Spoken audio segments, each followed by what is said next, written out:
الحمد للہ وحدہ والصلاة والسلام علی من لا نبی بعدہ اما بعد فاعوذ باللہ من الشیطان الرجیم بسم اللہ الرحمن الرحیم ان عدۃ الشہور عند اللہ 12 شہرا فی کتاب اللہ یوم خلق السماوات والارض منها 4 حرم وقال النبی صلی اللہ تعالی علیہ وسلم من وسع على نفسه وأهله يوم عاشوراء وسع الله عليه سائر سنة أو كما قال النبي صلى الله عليه وسلم اللهم صل على محمد وعلى آل محمد كما صليت على إبراهيم وعلى آل إبراهيم إنك حميد مجيد اللهم بارك على محمد وعلى آل محمد كما باركت على إبراهيم وعلى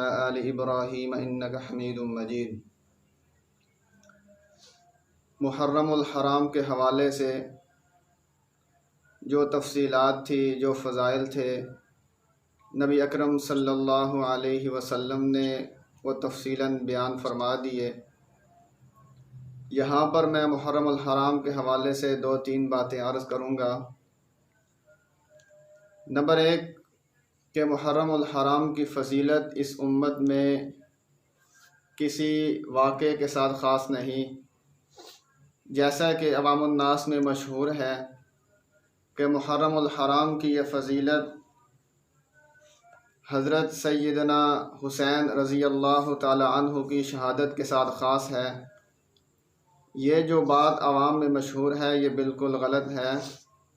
اس وجہ سے میں نے قرآن مجید کی بھی آیت تلاوت فرمائی جس میں اللہ رب العزت ارشاد فرما رہے ہیں ان عدۃ الشہور عند اللہ 12 شہرا، کہ مہینوں کی تعداد اللہ رب العزت کے ہاں بھی 12 ہے۔ منہا 4 حرم، اس میں 4 مہینے حرمت والے ہیں۔ نمبر 1 رجب، نمبر 2 ذوالقعدہ، نمبر 3 ذوالحج، نمبر 4 محرم الحرام۔ تو یہ حرمت والے مہینے اللہ رب العزت کے ہاں ہیں۔ اللہ رب العزت نے یہ حرمت والے مہینے قرآن مجید میں ان کو بیان فرما دیا کہ یہ 4 مہینے حرمت والے ہیں۔ لہٰذا قرآن مجید حضرت سیدنا حسین رضی اللہ تعالی عنہ کی شہادت سے بہت پہلے نبی اکرم صلی اللہ علیہ وسلم پر نازل ہوا۔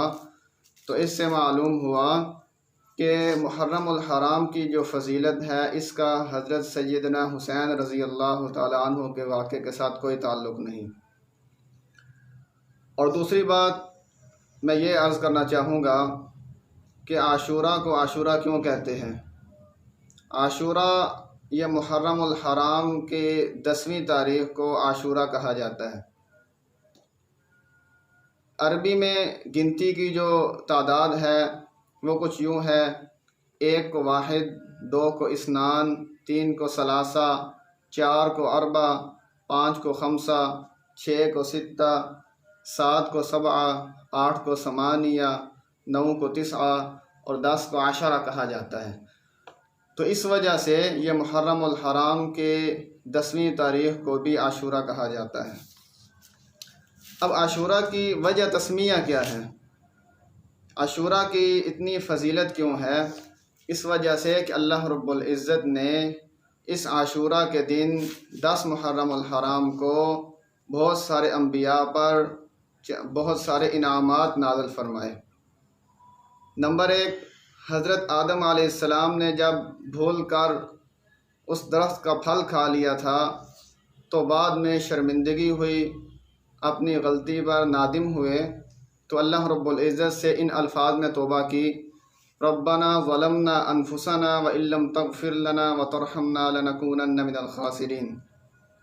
تو اللہ رب العزت نے قرآن مجید میں حضرت آدم علیہ السلام کی توبہ کو قبول کیا، اس کو بیان فرمایا فتاب علیہ، کہ میں نے آدم علیہ السلام کی توبہ کو قبول کر لیا، ان کو معاف کر دیا۔ تو جس دن حضرت آدم علیہ السلام کی توبہ کو اللہ رب العزت نے قبول کیا وہ 10 محرم الحرام کا تھا، وہ عاشورہ کا دن تھا۔ نمبر 2 حضرت ادریس علیہ السلام کو اللہ رب العزت نے رفعت مکانی عطا کی۔ جیسا کہ اللہ رب العزت نے قرآن مجید میں ارشاد فرمایا وَرَفَعْنَاهُ مَكَانًا عَلِيًّا کہ ہم نے ادریس علیہ السلام کو بہت اونچا مقام عطا فرمایا۔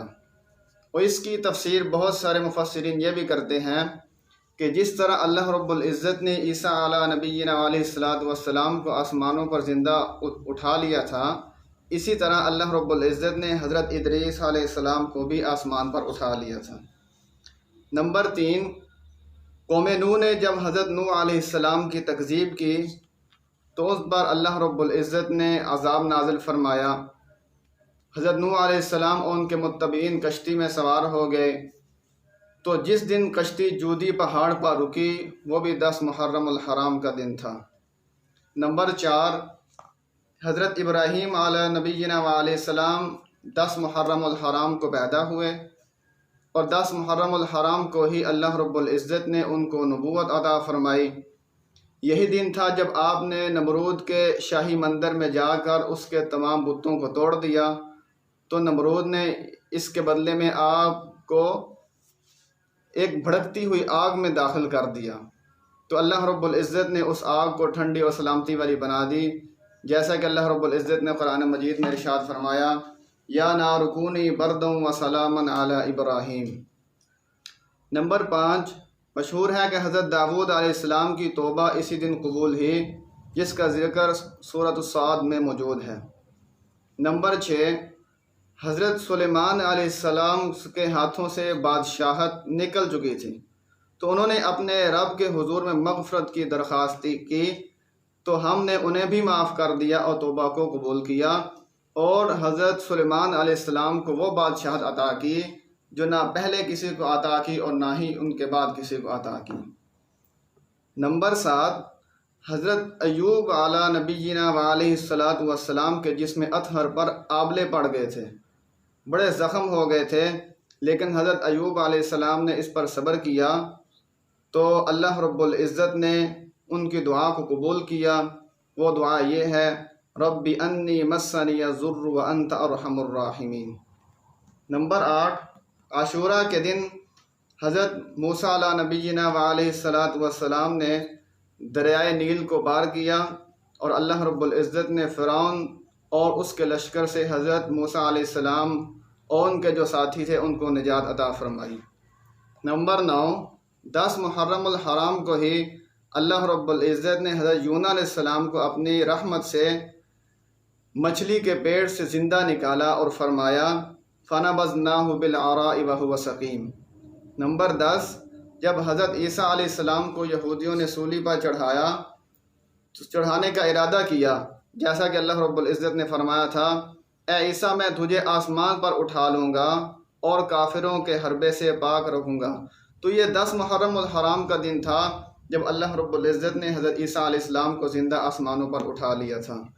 تو یہ 10 انعامات تھے جو اللہ رب العزت نے اپنے مختلف انبیاء پر نازل فرمائے۔ اور تیسری بات یہ ہے کہ روزے کی فضیلت کے بارے میں، اور یہ روزہ کب فرض ہوا۔ اسلام سے پہلے یہود 10 محرم الحرام کا روزہ رکھا کرتے تھے۔ اس روزہ رکھنے کی وجہ کیا تھی کہ 10 محرم الحرام کو اللہ رب العزت نے حضرت موسیٰ علیہ السلام اور ان کے متبعین کو فرعون اور اس کے لشکر سے نجات عطا فرمائی، تو شکرانے کے طور پر حضرت موسیٰ علیہ السلام نے روزہ رکھا، تو یہود بھی حضرت موسیٰ علیہ السلام کی اتباع میں یہ روزہ رکھا کرتے تھے۔ لیکن جب اسلام نازل ہوا، آپ صلی اللہ علیہ وسلم کو اللہ رب العزت نے نبوت عطا فرمائی، تو حضرت محمد صلی اللہ علیہ وسلم نے ارشاد فرمایا کہ ہم اس بات کے زیادہ حقدار ہیں کہ ہم روزہ رکھیں، لیکن اس پر نبی اکرم صلی اللہ علیہ وسلم نے ارشاد فرمایا کہ ہم یہود کی مخالفت کریں گے، یعنی یہود ایک روزہ رکھتے ہیں، ہم 2 روزے رکھیں گے۔ فضیلت والا تو یہ ہے کہ 9 اور 10 محرم الحرام کا روزہ رکھا جائے، لیکن اگر کسی وجہ سے 9 محرم الحرام کا روزہ رہ جائے تو اس وقت 10 محرم الحرام اور 11 کا روزہ رکھنا ہوگا۔ اور آخری بات، نبی اکرم صلی اللہ علیہ وسلم نے ارشاد فرمایا من وسع علی نفسہ و اہلہ یوم عاشورا وسع اللہ علیہ سائر سنہ، کہ نبی اکرم صلی اللہ علیہ وسلم نے ارشاد فرمایا، جو عاشورہ کے دن اپنی وسعت کے مطابق اپنے آپ پر اور اپنے گھر والوں پر خرچ کرے گا، اللہ رب العزت اس پر سارا سال فراخی نازل فرمائیں گے، یعنی پورا سال اس کا وسعت کے ساتھ گزرے گا، تنگ دستی اس کو نہیں چھو سکے گی۔ تو یہ 3-4 باتیں تھیں جو میں نے آپ کے سامنے ذکر